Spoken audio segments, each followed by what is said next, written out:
প্রথমে গিয়েই যখন দেখলো যে উত্তেজিত জনতা, সেখানে উত্তেজিত জনতাকে থামানোর জন্য একটা কাঁদুনে গ্যাস নিক্ষেপ করলেই চলে যেত, লাঠি চার্জ করলেই চলে যেত। পুলিশের সামনে তো আর কিছু না। কিন্তু পুলিশ যাচ্ছে, ওখানে চেয়ারম্যান যাচ্ছে, ওখানে মেম্বার যাচ্ছে, তারা কিন্তু তাদের কোনো ভূমিকা দেখছে না। তারা মারা যাওয়ার পরে কেন পুলিশ ভূমিকা রাখবে?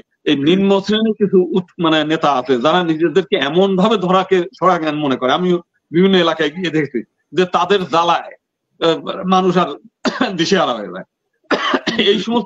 এই সরকারি দলের এই সমস্ত নেতা কর্মীদের অতি আগ্রহ এবং এটাও আমি মনে করি এখানে কাজ করছে। প্রথমত যে ঘটনা, এটা এতটাই মর্মান্তিক এবং আমি এই ঘটনার যে নির্মমতা, সেই নির্মমতায় আমি স্তম্ভিত। বাংলাদেশে প্রতিনিয়তই হত্যাকাণ্ড হচ্ছে, বিভিন্ন সময় দাঙ্গা হাঙ্গামা হচ্ছে, প্রতিদিনই হয়। কিন্তু এই যে দুটো বাচ্চা, একেবারেই মাসুম বাচ্চা, যার বাবা থেকেও নাই, তার মা অনেক কষ্টে তাদেরকে লালন পালন করছে এবং দুইজনই এখনো যুবক হয়ে ওঠে নাই, দুইজনই নাবালক দুটো ছেলে। হয়তো অর্থনৈতিক কারণেই এই বয়সের ছেলেদেরকে তার মা কাজে দিতে বাধ্য হয়েছে।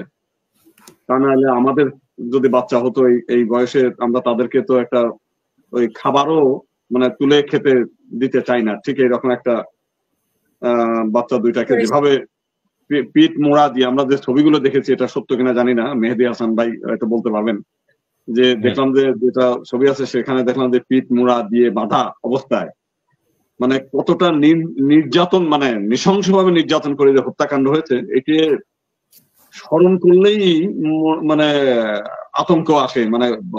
বাস্তবতাটা তাহলে কতটা ভয়ানক ছিল আর কি, এটা আমি কল্পনা করতে পারি না। এবং মানুষ যে এতটা নির্দয় এবং এতটা অসহিষ্ণু হতে পারে, এইটা আমরা তো ওকালতি করি, চোর ছেঁচর বদমাইশ খারাপ মানুষ সারাদিনে আমরা দেখি। কিন্তু মানুষ যে নির্দয় হতে পারে, কিন্তু আমরা তো শুধু যে মানুষগুলো মারছে সেই মানুষগুলোকে দায়ী করব নাকি যে মানুষগুলো তাদেরকে বাঁচাতে পারতো? যে এতগুলো মানুষ ছিল তারপরেও এই পরিস্থিতি ঘটলো, আমরা তো তাদেরকেও দায়ী করব।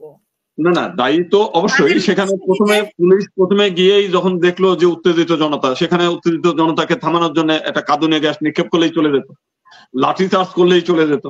পুলিশের সামনে তো আর কিছু না। কিন্তু পুলিশ যাচ্ছে, ওখানে চেয়ারম্যান যাচ্ছে, ওখানে মেম্বার যাচ্ছে, তারা কিন্তু তাদের কোনো ভূমিকা দেখছে না। তারা মারা যাওয়ার পরে কেন পুলিশ ভূমিকা রাখবে? এইটা তো প্রশ্ন আসেই। কিন্তু আমি যে কথাটা বলছি, যে বেদনার সঙ্গে যেটা বলতে হয়, যে এইভাবে যে মানুষকে পিটিয়ে হত্যা করছে, হত্যাকাণ্ড এর আগে হয়েছে। আমরা কুমিল্লায় যখন ওই যে সেই একটা পুরান ঢাকা নিয়ে সেখানে কুমিল্লা থেকে আরম্ভ করে চৌমোহনী, তারপরে পাশে কয়েকটা জেলায়, প্রায় 27টি জেলায় হামলা হয়েছে, সেখানেও 6 জন মানুষকে হত্যাকাণ্ড শিকার। কিন্তু এর আগে রাউজান, ফটিকছড়ি, বিভিন্ন এলাকায়, যশোরের অভয়নগর, তারপর আপনার রংপুরে বিভিন্ন জায়গায় হামলা হয়েছে, আমরা দেখেছি। সব হামলা হয়েছে, বিভিন্ন সময় মন্দির প্রতিমা ভাঙচুর হয়েছে। তো সেই সব ঘটনার ক্ষেত্রে আমরা কিন্তু পুলিশের নির্লিপ্ততা আমরা সবসময় দেখি। তারা গা ছাড়া ভাব, যেখানে তারা প্রথম থেকেই কিন্তু অ্যাকশনে যেতে পারতেন। কিংবা এই যে বিভিন্ন বিষয়গুলো নিয়ে যখন হয়, যেমন কুমিল্লার নাসিরনগরের হচ্ছে রসরাজ, সে একটা ফেসবুক করতে পারে না, সেই বাটন মোবাইল দিয়ে করে টিটুরায়, যেটা হচ্ছে বিষয়। তো তাদেরকে এই যে যারা উস্কানি দেয় কিংবা যারা এই সমস্ত ফেসবুক ব্যবহার করে এই সংগঠিত করে, পুলিশ কিন্তু তাদের কখনোই করে নাই, তাদেরকে কি বলে, তাদের পরিচয় শনাক্ত করে নাই, তাদের বিরুদ্ধে কোনো ব্যবস্থা নেয়নি। ঠিক একইভাবে এখানে আমরা যেটা আমাদের মেহেদী হাসান ভাই যেটা বললেন, যে পুলিশ আগে ওখানে হাজির, সেখানে জনপ্রতিনিধিরা হাজির, তো তারা তো ইচ্ছা করলেই তো এটা থামাতে পারতো উত্তেজিত জনতা। আর আমার বিষয়টা উত্তেজিত জনতার কথাই আমরা বলি, যে অতীতে কিন্তু হিন্দু সম্প্রদায়ের উপরে অনেক ঘটনা ঘটেছে, কিন্তু কখনো উত্তেজিত এইরকম পজিশন আমরা দেখি নাই।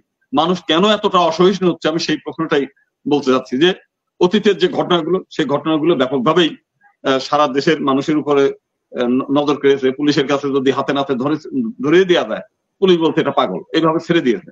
আমার মনে হয় এই একটা বিষয়। আরেকটা হচ্ছে, বর্তমান সরকারের উচ্চ পদস্থ যারা আছে, তারা তো আছেই, এই নিম্ন শ্রেণীর কিছু নেতা আছে যারা নিজেদেরকে এমন ভাবে সরা জ্ঞান মনে করে। আমি বিভিন্ন এলাকায় গিয়ে দেখছি যে তাদের জ্বালায় মানুষ আর দিশেহারা হয়ে যায়। এই সরকারি দলের এই সমস্ত নেতা কর্মীদের অতি আগ্রহ এবং এটাও আমি মনে করি এখানে কাজ করছে। তো যাই হোক, যেটা আমি সবচাইতে বড় ব্যাপার যেটা, সেটা হচ্ছে মৃত্যু যেভাবেই হোক এই মৃত্যুটা কোনো অবস্থাতে আমরা কামনা করি না। এবং এই ধরনের নৃশংসতম হত্যাকাণ্ড যে ঘটবে, এটা পুলিশের উপস্থিতির তাদের তো অবহেলা আছেই, কিন্তু যারা এই হত্যাকাণ্ডটা ঘটালো মানে তাদের আমি বিবেকের কিংবা তাদের কাছে একটা সত্যিকারই প্রশ্ন থাকে যে এই যে দুটো নাবালক ছেলেকে যে হত্যাকাণ্ড ঘটলো, ন্যূনতম বিবেকবোধ সম্পন্ন যাদের আছে তারা তো, যারা মানে দাঁড়িয়ে দেখছে তারাই কেমন বিবেকবান মানুষ, সেই আমার মেম্বার, চেয়ারম্যান, পুলিশ যাচ্ছে তারা, এদেরই বা দায়িত্ব কোথায়? আর সাধারণ যারা মানে উস্কানি দিচ্ছে সেটা তো প্রশ্ন থেকেই যায়। তো সব দিক দিয়ে আমি মনে করি যে এই যে ঘটনা, এই ঘটনার কোনো অবস্থাতেই এটা অনাকাঙ্ক্ষিত বলা যাবে না, এবং এই ধরনের মৃত্যুটাকে আমরা কোনোভাবেই মেনে নিতে পারি না। এটা আমাদের কাছে আমরা সত্যিকার ভাবেই কি বলে বেদনার চরমতম পর্যায়ে আমরা এটা আছে, এটা আমরা মনে করি। থেকে আমরা একটা টিম ওনাদের বাড়িতে যাবো, এই ধরনের একটা মানসিক প্রস্তুতি আমরা নিচ্ছি। সম্ভবত আগামী শুক্রবারে আমরা যেতে পারি, কারণ আমাদের এখানে কোর্ট কাছারি খোলা থাকে, তো বিশেষ করে যে কারণে আমরা অফিস ডেতে আমরা যেতে পারি নাই। আর ওই এলাকার মধ্যে আমাদের তেমন কোনো নেতৃবৃন্দ আমাদের নাই যারা ওনাদের কাছে যাবে। এবং আমি মনে করি যে শুধু আমরা না, আপামর সমস্ত সম্প্রদায়ের মানুষ, মানে হিন্দু সম্প্রদায়ের আহ্বান জানাবো যে ওই এলাকায় যারা আছে এটা অবশ্যই তাদের সঙ্গে, এটা তো ক্ষমার অযোগ্য অপরাধ, এটা আমরা ক্ষমা চাইতে বলতে চাচ্ছি না।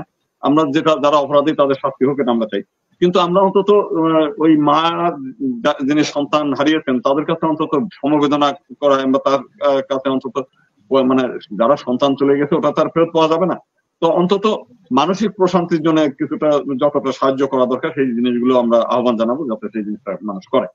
এই হলো বিষয়টা।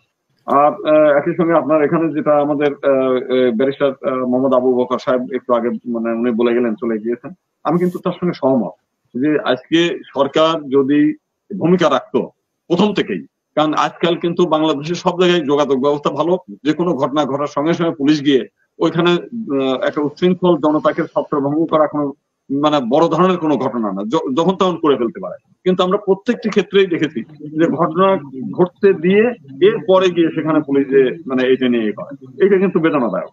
আজকে যারা হত্যাকাণ্ড মানে নৃশংসভাবে হত্যা করেছে এটা তো নিন্দনীয়, অবশ্যই নিন্দনীয় এবং শাস্তিযোগ্য অপরাধ, কিন্তু যারা এখানে পুলিশ প্রশাসন, জনপ্রতিনিধি, তারা কিন্তু এই দায় থেকে মানে এড়ানোর কোনো সুযোগ নেই বলে আমি মনে করি।